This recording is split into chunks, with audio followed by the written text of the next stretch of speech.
Meghan Markle given strict order on what not to do at Christmas or risk upsetting Queen. Prince Harry has warned his actress wife Meghan not to make a drama out of her first Christmas as a fully fledged royal, by beating the Queen at charades.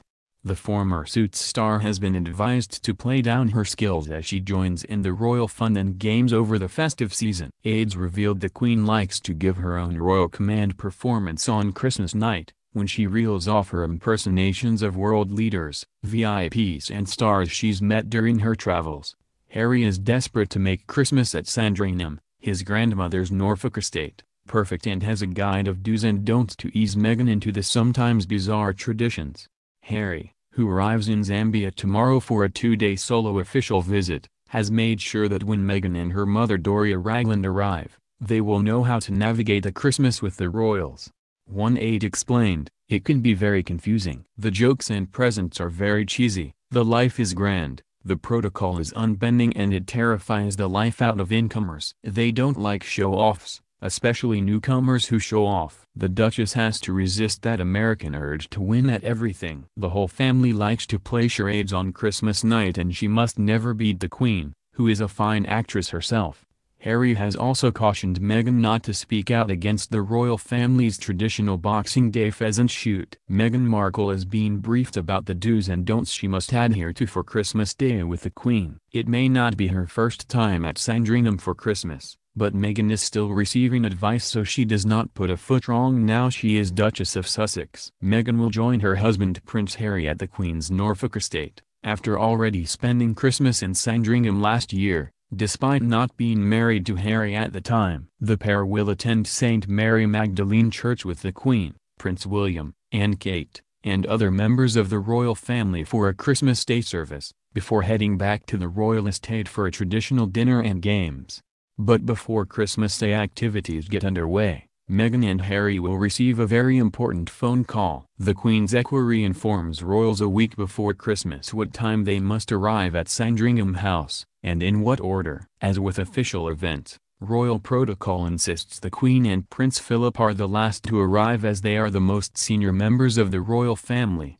Guests are placed in order of seniority and importance, with the most junior royals arriving first. Prince Harry and Meghan are likely to arrive alongside Prince William and Kate, closely followed by Prince Charles and Camilla, the Duchess of Cornwall. All royals then line up to welcome the Queen and Prince Philip. A similar process is carried out in public on Christmas Day when the royals stand outside St. Mary Magdalene to curtsy and bow to the Queen as she steps out of church. After lunch, the royals will then exchange gifts, but there are rules about this too. Presents must not be expensive, and they often veer to novelty, joke gifts, with Kate, the Duchess of Cambridge, one year even buying Prince Harry a grow-your-own-girlfriend kit. Once presents have been exchanged, the royals settle down to a game of charades, a particular favorite of the Queen's. The Queen and Prince Philip will stay at Sandringham until early February, with decorations remaining in place until then. As well as the Cambridges and the Sussexes, the Yorks will be in attendance. Princess Beatrice and Princess Eugenie attend the festivities every year with their father Prince Andrew. But Sarah Ferguson does not get an invitation. After divorcing Andrew, despite the pair living together, she revealed earlier this month she watches her children on the news every year. It has also been suggested William and Kate could miss the Christmas celebrations at Sandringham to go to Kate's parents. Her brother James Middleton said last week that Christmas is a time to regroup with family, hinting he and his two sisters Kate and Pippa could reunite. The Duke and Duchess of Cambridge also broke away from the royals to spend the festivities with the Middletons 140 miles away in Bucklebury in 2016. "T's tough being a royal at Christmas. You can't rush downstairs in your pajamas to see what Santa has left underneath the tree and spend the morning eating chocolate for breakfast.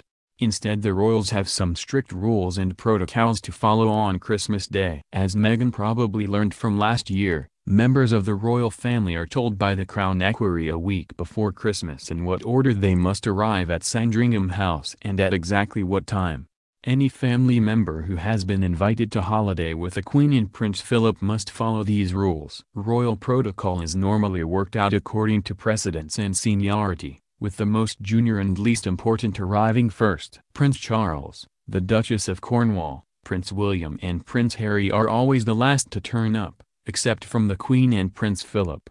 They then form a welcoming committee for the Queen and Prince Philip. The Queen also likes to slum it to Sandringham on public transport and has been known to take the Thameslink train to King's Lynn, surprising passengers. Once the festivities are underway, other traditions the royals take part are joke present giving and sharing a whiskey with the senior chef before their Christmas lunch. The Queen will also remain at Sandringham until early February to mark the anniversary of her father, King George VI. Her Majesty and Prince Philip keep the Christmas decorations up until they depart the Norfolk estate.